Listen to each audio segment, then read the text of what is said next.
So this is Christine King, who is Stockton-based author of historical novels set in the Regency period. Hello. Hi, so we're talking about, it's for the interviews for Local History Month, so it's specifically talking about historical fiction, but with that local setting. And your books are set there, it's Regency period, so that's around the 1815s. Yeah, the Regency period started in 1714 when George I came to the throne. Sorry, the Georgian period. But in 1811, Prince George, who became George IV, became regent when his father was deemed incapable of ruling. So the Regency period started around about 1811. So my books are mainly set in that period, around about between 1810 and 1820, which covers the Regency period. During that time, there was a lot going on in the 18th and early 19th century, and we were constantly at war with the French, from what I've read. What I understand about the history of the time.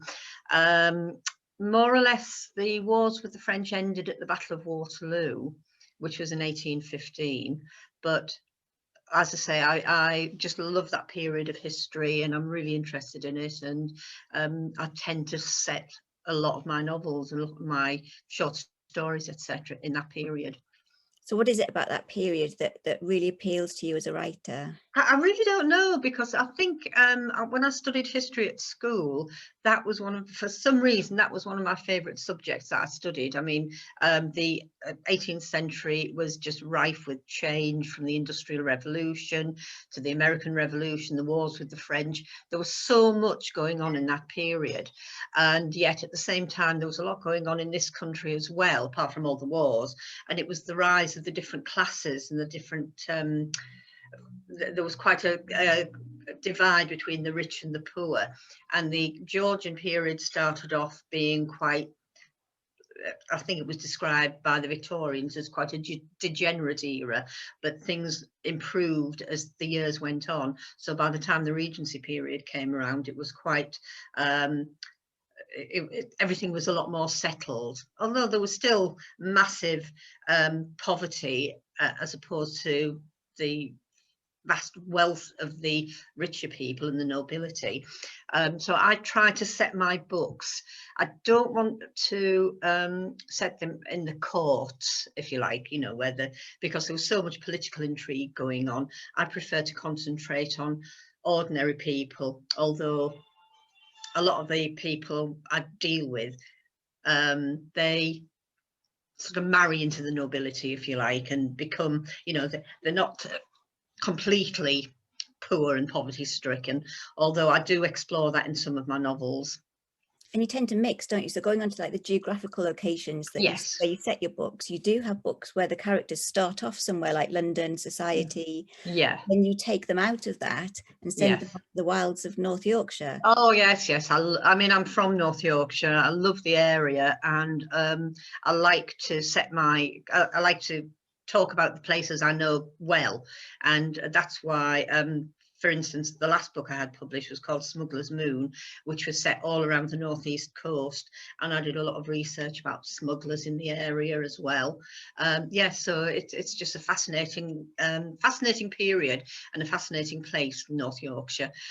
Although some stories are based in Cornwall and others have been in the West Country, basically because I live in both those places as well, and I found both those places fascinating, and I delved into the local history while I was there. But my first love is definitely the North Yorkshire coast. So Smugglers in the northeast coast. Yes. Which are Whitby. The northeast coast was, well, the entire country. People smuggled, people smuggled the 18th century, late 18th century, early 19th century, because the import taxes were huge. And by smuggling, I mean, I was reading one account of a man could earn the equivalent of 25 pence a week at his normal job, but smuggling would give him £1 a night, which in them days was an absolute fortune. But yes, the area of the northeast coast, from Bulmer in the north down to Scarborough, and then further on down to Caton Bay, all along there, was rife with smuggling, because because of the landscape, because it was a vast area. There weren't the revenue cutters available to catch everybody, and so the smugglers basically had free rein to land the cargoes. There was, all along the coast, there was caves, hidden caves where they could leave it, and all the local population were involved in smuggling the stuff. You know, the smugglers would bring it ashore, the local people would hide it and then transport it to wherever it needed to go. I think one of my favourite places is Robin Hood's Bay, and when I was a child I used to go holidays to Whitby and Scarborough and Robin Hood's Bay, and I used to love the cottages, because every cottage had a cellar, and every house had a different story about how it would be linked to the bay, where the smugglers would bring the contraband in and hide it in the cellars until it was ready to be moved on. So it's always fascinated me, that the particular subject. So did you actually talk to the people in the houses about that? Was it their family history? Not so much in the houses, because they were holiday cottages, but what I did used to do was, there's like a maritime museum at the bottom of Robin Hood's Bay Bank, and also in Whitby and Scarborough, and I'd go in and I'd chat to the people who'd be sort of running the places, running the museums, whatever, and I'd chat to them, and they were always a fount of really good information. So, you know, I got a lot of information from them, and they'd sort of point me in the direction, oh well, if you go down there you'll see the caves where they used to hide the goods. Flamborough Head was brilliant, because around Flamborough, lots of caves down there. Certain parts of the coast wasn't very suitable. For instance, I think it was around about Ravenscar, going down towards Scarborough, the cliffs were too steep and they couldn't get the contraband up from there. But apart from that, most of the coast was quite well used. Brilliant. Do you think it's valuable for a fiction writer to actually talk to people in these places, as well as doing your research on books and on the internet? Oh, absolutely, yeah, because there's I don't know whether he's still doing it now, but there was a guy in Robin Hood's Bay who actually runs a bed and breakfast, and he also used to run smuggling tours of the bay, and he was a fount of information. Like I said, I don't know whether he's still doing it now, but he rattle off all sorts of stories about smugglers and battles at sea between the revenue and the smugglers. And I think there was one particular battle he mentioned where a couple of the revenue men were killed and a couple of the smugglers, but mainly I think they got away with it. It was only after the Napoleonic Wars finished that the Royal Navy had more men and sailors available to throw into the smuggler, you know, to combat the smugglers, and smuggling declined after that. So I think they were catching more people than before. So and when they were captured, of course, it was against the law, it was a crime. So they were either I think mainly they were deported, you know, to the colonies, usually Australia. So because Australia was founded on all these people who were caught, who were guilty of crimes, and they were sent there. Not so much the colonies in America, because we'd lost the colonies in America by this stage. So do you think, but by visiting the places yourself, do you think that puts more life into your characters and your story? Yeah, I find I soak up the atmosphere, and just walking along the clifftop paths along from between Whitby and Robin Hood's Bay. If I ever hit a writer's block, I go for a walk along there, and it just comes back to me. And the more sort of exercise I take in the fresh air and the hills, the more the ideas come to me, and then I can get home and start writing about them again. But yeah, it's definitely, I love soaking up the atmosphere of these places. I love going to the inns with the smoke, you know, the coal fires and the log fires, and listening to people talking, and just generally soaking up the atmosphere of these places. It's brilliant. And as soon as we're allowed, I will be doing it again. So what are you working on at the moment? I'm setting the book at the moment. I've been doing quite a bit of research, so I haven't actually, I've only done the first chapter, But basically, there's a character in one of my earlier novels who's grown up, and his ambition is to join the Navy because he just loves the sea, and he becomes a midshipman.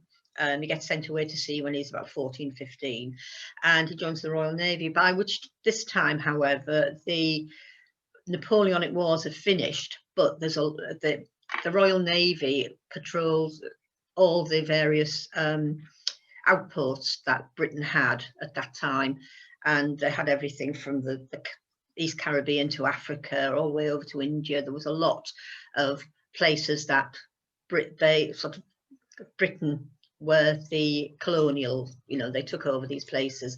So the Royal Navy was the powerhouse behind the colonies. They looked after Britain's interests, and he will be on one of these ships patrolling in Africa.